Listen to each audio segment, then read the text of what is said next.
Selon l'institution de Bretton Woods, la croissance économique est affectée dans les pays d'Afrique subsaharienne en raison d'un environnement économique moins favorable.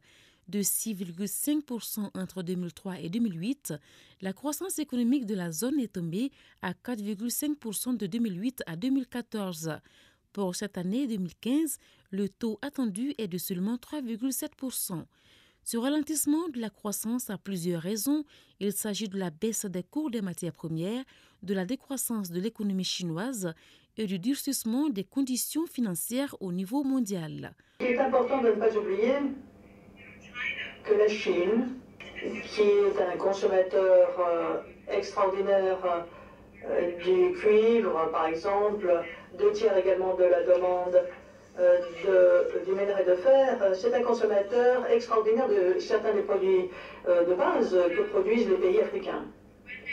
Lorsqu'il y a un ralentissement chez un partenaire commercial aussi important que la Chine, alors il y aura un déversement de ce qui se passe en Chine sur l'Afrique. Pounon Chouampol pense que pour bonifier les résultats, les gouvernements africains devraient améliorer la gestion de leurs dépenses publiques en se concentrant sur les investissements essentiels et en renforçant leur administration fiscale.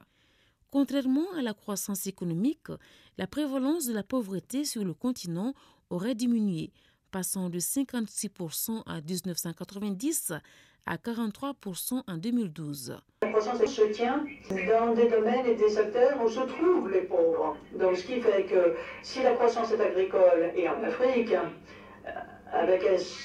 puisque le nombre des pauvres sont dans l'agriculture pour moyenne existence, donc la croissance agricole permet d'améliorer le sort des plus pauvres dans l'agriculture. Africa's Pulse prévoit cependant une croissance robuste pour les pays comme la Côte d'Ivoire, l'Éthiopie, le Mozambique, le Rwanda et la Tanzanie.